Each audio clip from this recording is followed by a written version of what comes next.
नमस्कार, हमारा नाम है समरीन और आपने देखना शुरू कर दिया है लाइव सिटीज। देखिए, सुबह के 8:30 बज रहे हैं और आप देख रहे हैं लाइव सिटीज का विशेष कार्यक्रम सुबह की चाय। और देखिए, आज के इस वीडियो में हम जिक्र करेंगे मुख्यमंत्री नीतीश कुमार का। आपने देखा है कि बीते दिन सीएम नीतीश ने बड़ा ट्वीट कर दिया है। ट्वीट में कई बातों का जिक्र भी किया गया है।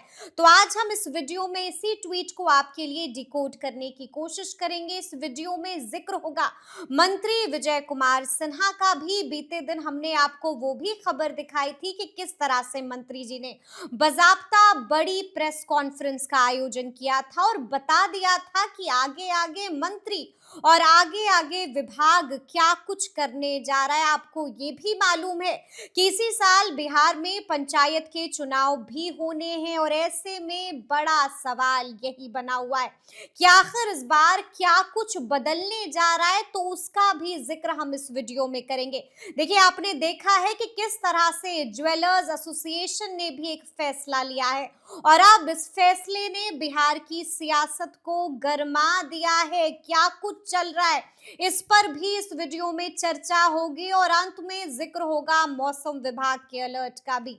तो आइए फिर बिना देरी के इन तमाम मुद्दों पर एक बार फिर से सीधी बातचीत करते हैं सीनियर जर्नलिस्ट रवि उपाध्याय जी से। सबसे पहले बहुत शुक्रिया बातचीत के लिए। आपको भी जी, सबसे पहले रवि जी, हम आपसे जानना चाहेंगे कि बीते दिन हमने देखा कि मुख्यमंत्री नीतीश कुमार ने एक बार फिर से बड़ा ट्वीट कर दिया है। क्या कह रहे थे इस ट्वीट में सीएम नीतीश? देखिए, मुख्यमंत्री नीतीश कुमार इस बार प्रचंड जो बहुमत मिला है डबल इंजन की सरकार को, एनडीए को, उसके बाद से सरकार का तेवर और कलेवर बदला हुआ दिखाई पड़ रहा है अब। तो नीतीश कुमार का जो एक्स पर जो पोस्ट किया है, एक्स पर हैंडल पर जो डाला है, वो सरकार के बारे में कह रहे हैं कि सप्ताह में 2 कार्य दिवस, 2 वर्किंग डे हम्म। ऐसा होगा जिसमें आम आवाम अपनी शिकायत जो है सो कंसर्न संबंधित अधिकारी के पास जाकर के सीधे बोल सकता है, कह सकता है, बता सकता है। और उसके जो भी आदमी जाएंगे जिस कार्यालय में, अब देखिए, अब 2 दिन कौन सा वर्किंग डे हाँ, होगा, बिल्कुल। सोमवार और शुक्रवार। यानी कि मंडे एंड फ्राइडे। मंडे और फ्राइडे। मंडे जो है सो सोमवार होगा, माने जब वीक ऑफ होता है, जब समाप्त होता है तो पहला दिन सोमवार होगा। बिल्कुल। और शुक्रवार होगा जो फ्राइडे होगा, जो वीकली ऑफ होता है उस दिन होगा। ये देखिए सबसे बड़ी बात है, फर्स्ट डे और लास्ट डे बिल्कुल। सप्ताह जी का। जी। ये एक बड़ी बात नीतीश कुमार ने की है। सोमवार और शुक्रवार को दिया है कार्य दिवस के लिए, और अब सब अधिकारी को अलर्ट में रहना पड़ेगा। वहां कोई भी आदमी जाएगा और उसके लिए देखिए, वह सबसे बड़ी बात क्या है कि ग्राम पंचायत हम्म। से लेकर के थाना, आपको अंचल, प्रखंड, अनुमंडल, प्रमंडल, उसके बाद से राज्य स्तर पर, हम्म। राज्य स्तर पर भी सचिवालय में भी किसी अधिकारी के पास आपको हमको अगर जाना है, किसी को जाना है, तो वह डायरेक्ट सीधा जा सकता है उस। और मुकम्मल तौर पर वैसे व्यक्ति जब जाएंगे जिस अधिकारी से मिलने के लिए, कंसर्न अधिकारी से, वहां पर उनके बैठने की भी सुविधा की व्यवस्था की ठीक है। बात कही गई है। हम्म। पानी, पेयजल की सुविधा और तमाम तरह की बात आपको होती हुई दिखाई पड़ेगी। और यह व्यवस्था आपको लागू हो जाएगी 19 जनवरी से। 19 जनवरी से ये व्यवस्था लागू हो जाएगी। बिल्कुल, यह प्रभावी माना ठीक जाएगा है, 19 ठीक जनवरी है। से। हाँ। माने 19 जनवरी से किसी को भी अब कोई भी समस्या हो, किसी तरह की समस्या, किसी भी विभाग में समस्या, तो वह सीधे तौर पर आप कंसर्न अधिकारी, संबंधित अधिकारी से आप जाकर के मिलिए। आपके समस्या का समाधान होगा, निदान होगा, और बताना भी है उनको। ऐसा नहीं कि आप समस्या बताए और फिर चले गए, उसके बाद नहीं। आपको एक तय तिथि बताई जाएगी कि इस दिन आइए, इस दिन आपके लिए, और आपका नंबर अगर यदि है तो उस नंबर पर भी आपको बता दिया जाएगा, या फिर आवश्यकता अनुसार आपको फिर बुलाया जाएगा। यह सब तमाम तरह की कई सारे दिशा निर्देश मुख्यमंत्री नीतीश कुमार की ओर से दिए गए हैं। यानी कि बड़ा ट्वीट मुख्यमंत्री नीतीश कुमार ने कर दिया है। देखिए, बिहार में नई सरकार का गठन हो चुका है और लगातार हम देख रहे हैं कि किस तरह से एक्शन में नजर आ रहे हैं मुख्यमंत्री नीतीश कुमार। देखिए, मुख्यमंत्री नीतीश कुमार इतने ही नहीं, अब तो जी, यह भी कहा जा रहा है कि यात्रा पर निकलने वही वाले हम हैं। बता रहे हैं, हाँ, खरवास समाप्ति होगा। बिल्कुल। शुभ दिन मकर संक्रांति के बाद 15 से, जब मौसम का मिजाज थोड़ा खुशनुमा होगा, थोड़ा ठीक होगा। दही चूड़ा खाया हाँ, जाएगा। हाँ, उसके बाद शुभ शुभ कार्य होगा। नीतीश कुमार, आपने देखा भी था कि चुनाव से पहले भी वह घूमते हुए दिखाई पड़ रहे थे। फिर देखिए वह घूमेंगे। तो वो फिर जाएंगे, जनता के नब्ज को समझेंगे, और जो प्रचंड बहुमत मिली है तो उसके बाद से जीविका दीदियों से बात करेंगे, आधी आबादी से बात करेंगे, और तमाम चीज समझने का प्रयास करेंगे कि और क्या बेहतरी के लिए करना है। सड़क, बिजली, पानी, तो यह व्यवस्था हो ही गई। अब 7 निश्चय उनका पार्ट 3 है, उसमें कहां कहां और क्या जरूरत है, तो यह एक बड़ी बात नीतीश कुमार करते हुए दिखाई पड़ेंगे आप। चलिए, तो हमने आपको बताया है कि किस तरह से एक्शन में दिखाई दे रहे हैं सीएम नीतीश, और अब हम जिक्र करेंगे मंत्री विजय कुमार सिन्हा का भी। देखिए, विजय कुमार सिन्हा भी कम एक्शन में नहीं है रवि जी। देखिए, राजस्व एवं भूमि सुधार विभाग, हम बार बार एक बात कहते हैं कि वह काली की कोठरी है, जिसकी सफाई अभियान में जुटे हुए हैं विजय कुमार सिन्हा, जो राजस्व एवं भूमि सुधार विभाग के मंत्री हैं। और ये राजस्व महाअभियान चला भी रहे हैं। राजस्व अभियान महाअभियान चला रहे हैं, इसमें सफाई अभियान भी चल रहा है जी। ये गंदगी जो है, जो काली की कोठरी कही जाती थी, उसके सफाई अभियान में लगे हुए हैं, और वो एकदम मैसेज पर मैसेज दे और रहे हैं अब तो कि डॉक्टर भी बन गए हैं। हाँ, डॉक्टर भी बन रहे हैं, इलाज भी कर रहे हैं। होम्योपैथिक इलाज, देखिए होम्योपैथिक इलाज भी पहले एनडीए की तरफ से ही एक बड़े नेता करते थे। हाँ, बिल्कुल, तो बिल्कुल। वो अब देखिए होम्योपैथिक इलाज वो कर रहे हैं। होम्योपैथिक इलाज से भी अगर लोग नहीं सुधरे विभागीय लोग, तो अब जो सो एलोपैथिक इलाज भी होगा। यह भी एक तरीके से उन्होंने कह दिया कर दिया है, वार्न कर दिया है, चेता दिया है, आपको अलर्ट कर दिया है कि काम करिए, और 100% काम करिए, और सब कुछ पारदर्शी तरीके से चाहते हैं होना। प्रखंड से लेकर के सीसीटीवी कैमरे भी लगाए जा रहे हैं। वीडियो कॉन्फ्रेंसिंग के जरिए भी बैठकें ली जाएंगी। बिल्कुल, अंचल गार्ड की तैनाती भी वहां होगी, सब कुछ किया जा रहा है। अब ऐसे में आपको टोल फ्री नंबर, तमाम तरह की सुख सुविधा भी आपको दे रहे हैं, तो निश्चित रूप से आपसे काम भी चाहेंगे कि 100% अपना दीजिए, और नहीं दीजिएगा तो वो होगा। और देखिए, ये मॉनिटरिंग की भी व्यवस्था हो रही है, मॉनिटरिंग भी होगी, और जो सिर्फ जिला स्तर पर ही नहीं, अब जितना भी है वो सरकार सब कुछ देखेगी अपने स्तर से। अब देखिए, विभाग के सेक्रेटरी, प्रिंसिपल सेक्रेटरी, तमाम लोग मॉनिटर कर रहे हैं एक एक चीज को, तो आप समझ सकते हैं कि राजस्व एवं भूमि सुधार विभाग किस एक्शन मोड में काम कर रहा है। किस एक्शन मोड में काम कर रहा है, और लगातार मंत्री जी भी आदेश पर आदेश जारी कर रहे हैं। और देखिए, हमने आपको बताया है कि इसी साल बिहार में पंचायत के चुनाव भी होने हैं रवि जी। इसको लेकर के क्या कुछ बड़ी खबर है, बड़ी जानकारी है, और सबसे बड़ा अपडेट भी है आपके पास? देखिए, सबसे बड़ी बात है, दीपक प्रकाश जो इसके मंत्री हैं, आपने उनसे बात किया था, उन्होंने कहा है लाइव सिटी से कि परिसीमन नहीं होगा। वो परिसीमन नहीं होगा, लेकिन आरक्षण का रोस्टर, अब आरक्षण का रोस्टर क्या है, यह भी लाइव सिटीज के व्यूअर्स जानना चाहेंगे। बिल्कुल। ये देखिए, अब जैसे मान लीजिए कि अनुसूचित जाति के लिए जो है, एससी के लिए जो सीट है, तो वो इस बार हो सकता है कि इधर से उधर बिल्कुल हो, उन्होंने बताया है उसमें बदलाव होगा। वही, और देखिए, उसके लिए आपको सामान्य वर्ग भी हो सकता है, अन्य वर्ग के लिए भी हो सकता है। तो यह एक, देखिए, यह इसको इस तरीके से समझा जाए कि राजतंत्र नहीं है कि लंबे समय से आप यदि झंडा लगा दिए, स्टिक गाड़ दिए, तो आप ही रहिएगा। यही तो लोकतंत्र की खूबसूरती है कि अदलाव बदलाव होता रहे। तो ऐसे में जो सीट है, और इसमें देखिए, ये 50% आरक्षण है इसमें, ये भी समझना पड़ेगा, ये भी समझना तो होगा, ये 50% आरक्षण है, और इसमें परिसीमन नहीं होगा। तो ये निश्चित रूप से रोस्टर का जब इस पर काम हो रहा है, और ये विभागीय मंत्री तमाम चीज को मॉनिटर भी कर रहे हैं, दीपक प्रकाश। पहली बार ईवीएम से मतदान भी होगा। बिल्कुल, ईवीएम से मतदान होगा, और M3 ईवीएम। बिल्कुल, तो वो आपको देखिएगा कि वह, उसमें भी अब धांधली की बात नहीं होगी।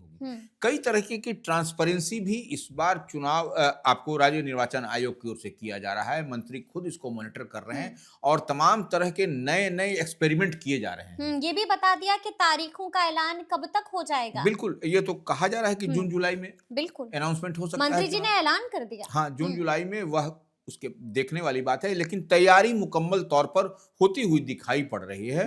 अब इसमें, अब देखिए, ये पंचायती राज चुनाव आपने चुन दिया केंद्र की नरेंद्र मोदी सरकार को, आपने चुन दिया डबल इंजन की सरकार को बिहार में, तो यह है कि वो ग्राम अब सरकार बनेगा, गांव की सरकार बनेगी। ये है पंचायती राज व्यवस्था। पंचायती राज व्यवस्था, पंचायत चुनाव का मतलब कि गांव की सरकार का चुनाव होगा, चयन होगा। यह सबसे बड़ी बात है। बिल्कुल, ये सबसे बड़ी बात है जिसको लेकर के हलचल है, और अब बिल्कुल पूरी तरह से सक्रिय हो चुके हैं मंत्री जी भी, और लगातार समीक्षा बैठक पर बैठक भी कर रहे हैं। और इसी बीच उन्होंने बड़ी बात बहाली को लेकर के भी बता दी। हाँ, नहीं, बहाली निश्चित रूप से बहाली होगी। देखिए, यह तो आपको अधियाचना भी भेज दिया गया है हम्म, बहाली के लिए। मंत्री ने दीपक प्रकाश ने इस बात को कहा है। हजारों हजार पदों पर बहाली निकलेगी। देखिए, बहाली तो निकलनी भी चाहिए, जी। नए युवा पीढ़ी को आपको और इनकमिंग होना सात चाहिए। निश्चय 3.0 5 बिल्कुल साल में 1 करोड़ नौकरी रोजगार। बिल्कुल। तो ये देखिए, अब चुनाव की तैयारी, हम्म, अब नौकरी भी मिलेगी, तो यह एम्प्लॉयमेंट एक बिल्कुल। बड़ी चीज को पंचायती राज विभाग में देखने को मिलेगी आपको आने वाले समय में। आने वाले समय में देखिए, हमने आपको बताया था कि ज्वेलर्स एसोसिएशन ने एक फैसला लिया है जिसके बाद बिहार की सियासत गर्मा गई है। रवि जी, इस पर आप क्या नहीं कहिएगा? देखिए, ये ऑल इंडिया गोल्ड फेडरेशन है, हम्म, जो ऑल स्वर्ण, इंडिया ज्वेलर्स एंड गोल्ड हाँ हाँ, फेडरेशन। गोल्ड फेडरेशन, ये स्वर्ण व्यवसायियों का यह फेडरेशन है। हम्म, इसमें जितने भी आप देश भर में आप सोने के आभूषण जो बेचते हैं, ऑर्नामेंट्स जो बेचते हैं, उनका यह एसोसिएशन है। हम्म, तो यह संगठन जो है सो वीडियो कॉन्फ्रेंसिंग के माध्यम से पूरे देश में जुड़ करके इन्होंने फैसला लिया हम्म, कि अब हिजाब पहन करके, हम्म, तो आप नकाब पहन नकाब करके, पहन करके, हेलमेट लगा करके, हाँ, वो या फिर मुरेठा बांध, मुरेठा बांध करके। तो ये उसकी एंट्री अब नहीं होगी, जिसका नतीजा यह भी दिखा जा रहा है कि बड़े बड़े जो सोने के दुकान है, स्वर्ण आभूषण गोल्ड ज्वेलरी के दुकान है, उस पर यह चिपका भी दिया गया है बिल्कुल कि बिल्कुल। आपकी नो एंट्री है। हम्म, तो अब देखिए, एक हिजाब प्रकरण और नकाब प्रकरण, ये एक नए दौर की नई कहानी अब लिखी जा रही है। हम्म, यह ठीक है, हेलमेट पहन करके नहीं आना चाहिए। हेलमेट तो आप बाइक चलाने के लिए पहने, अब हाँ दुकान बिल्कुल। के अंदर आप हेलमेट पहन करके जाइएगा तो यह नहीं चलता है। हम्म, अब आप मान लीजिए सिख लोग जो पगड़ी बांधते हैं, वो अब बोलिएगा पगड़ी नहीं बांधना, यह तो हाईली ऑब्जेक्शनेबल है, जो हम समझते हैं। सिख लोग का वो धर्म से जुड़ा हुआ है हाँ मामला, बिल्कुल। कि वो पगड़ी पहन करके आएंगे ही आएंगे। हम्म, आप उनको नहीं बोल सकते कि पगड़ी खोल के आइए। हम्म, अब आप अल्पसंख्यक महिला, पुरुष तो नहीं पहनते हैं, नहीं पहनते। लेकिन अल्पसंख्यक महिलाएं जो हैं वह हिजाब लगाती हैं और वह नकाब, माने नकाब का बुर्के पहनती हैं।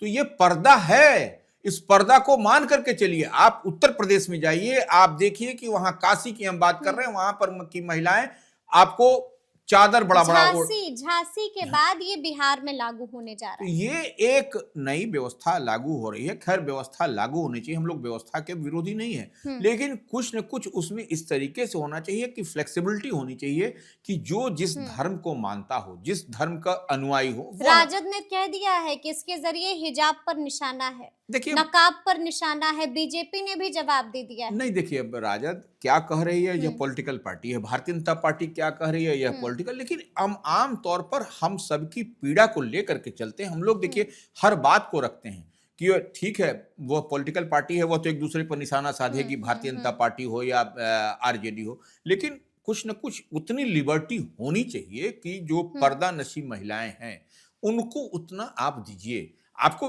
लगता है तो आप महिला अगर यदि है तो उसको आप अपनी दुकान में, बड़े दुकान में आप महिला, मुस्लिम महिला को मुस्लिम कोई लेडी कांस्टेबल रखिए, कोई लेडी व्यवस्था करिए कि उसको वो देखें कि वो वाकई में महिला है कि नहीं, या फिर वो लुटेरा तो नहीं है। इतनी जांच तो आप देखिए एयरपोर्ट पर कैसे होता है, इतनी जांच होनी चाहिए कि नहीं होनी चाहिए।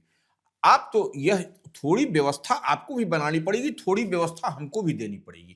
दोनों मिला करके ही लोकतंत्र की खूबसूरती बनती बिगड़ती है, इतनी हम जानते हैं। हाँ, दोनों मिला करके ही लोकतंत्र की खूबसूरती बनती है। तो अब देखना होगा कि आगे आगे क्या कुछ फैसला लिया जाता है, इसको लेकर के भी।